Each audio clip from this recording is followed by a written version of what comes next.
Hi, welcome back to my channel. Let's start with a new video.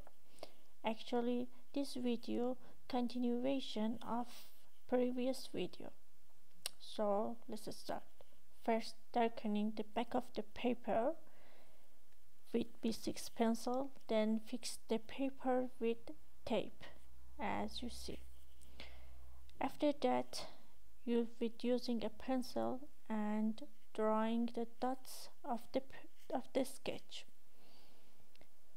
I used the B6 pencil, but you can use color pencil. Color pencil is better, so you can better identify the lines, as you see. Then remove the tape, and here you are. Your sketch is ready for shading.